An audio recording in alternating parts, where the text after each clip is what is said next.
রাজি হয়ে গেল ৩ দেশ। বিশ্বের নজর এখন এশিয়ার দিকে। বন্ধুরা, প্রাউড বেঙ্গলির ইউটিউব চ্যানেলে আপনাদের সকলকে স্বাগত জানাই। বহুকাল পর্যন্ত শক্তিশালী রাষ্ট্র বলতে ইউরোপীয় দেশগুলি এবং আমেরিকাকে বোঝাতো। তারা শক্তির দম্ভে পৃথিবীতে যা খুশি তাই করে বেড়াতো। বিশেষত আফ্রিকা ও এশিয়ার অনুন্নত দেশগুলিকে তারা তৃতীয় বিশ্ব বলে ডাকতে শুরু করেছিল।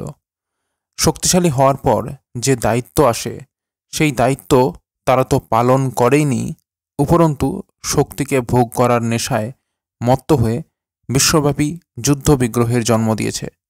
তবে দিন বদলেছে। এখন ইউরোপ আর আমেরিকার ক্ষমতা পড়তির দিকে। অন্যদিকে এশিয়ার দেশগুলি সুপার পাওয়ার হয়ে উঠছে। যেমন ভারত, রাশিয়া, চীন, জাপান সহ বহু দেশ সামনে সারিতে উঠে আসছে।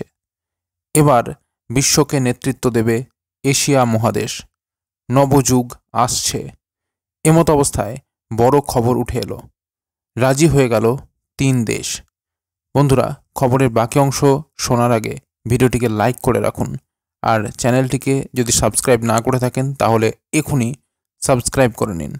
আর বন্ধুরা, সকলেই কমেন্ট বক্সে লিখে জানান কোন মহাদেশ আগামী দিনে বিশ্বকে নেতৃত্ব দেবে বলে আপনি মনে করেন। ইউরোপ নাকি এশিয়া? লিখে জানান কমেন্ট বক্সে। ভারত, রাশিয়া এবং ইন্দোনেশিয়া একসঙ্গে একটি গুরুত্বপূর্ণ চুক্তিতে পৌঁছেছে, যা ব্রহ্মোস ক্রুজ ক্ষেপণাস্ত্র ইন্দোনেশিয়ার সামরিক বাহিনীতে সরবরাহের বিষয়ে। এই চুক্তি নিয়ে আলোচনা চলছে 7 বছরেরও বেশি সময় ধরে। চুক্তিটির মোট মূল্য 450 মিলিয়ন মার্কিন ডলার নির্ধারণ করা হয়েছে এবং এটি আনুষ্ঠানিকভাবে ঘোষিত হতে পারে ইন্দোনেশিয়ার প্রেসিডেন্ট প্রাবোও সুবিয়ান্তো ভারতের প্রজাতন্ত্র দিবস উদযাপনে প্রধান অতিথি হিসাবে উপস্থিত থাকার সময়।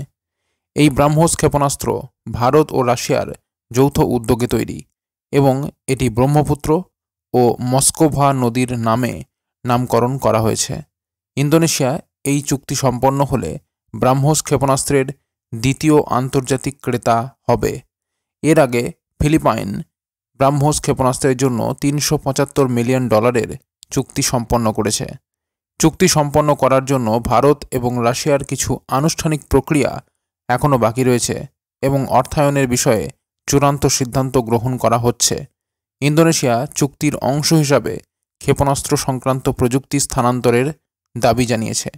তাদের যুক্তি হল, ইউক্রেন যুদ্ধের পর রাশিয়ার অস্ত্র সরবরাহে দেরি হওয়ার অভিজ্ঞতা থেকে ভবিষ্যতে স্পেয়ার পার্টসের অভাব যেন না হয়।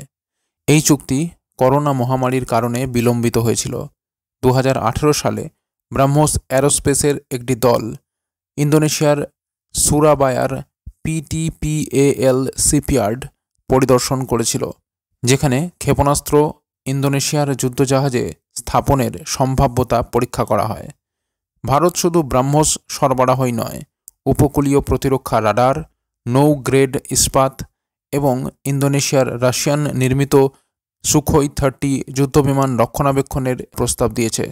ইন্দোনেশিয়ার সামুদ্রিক নিরাপত্তা এবং ভারতের সাথে নৌবাহিনী সহযোগিতা উল্লেখযোগ্যভাবে বৃদ্ধি পেয়েছে জোকো উইদোদোর প্রেসিডেন্ট মেয়াদে।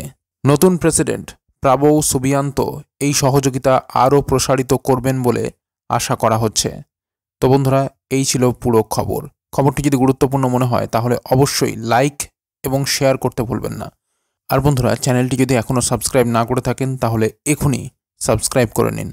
আর বন্ধুরা, কমেন্ট বক্সে লিখে জানান কোন মহাদেশ আগামী দিনে বিশ্বকে নেতৃত্ব দেবে বলে আপনি মনে করেন। ইউরোপ নাকি এশিয়া? লিখে জানান কমেন্ট বক্সে।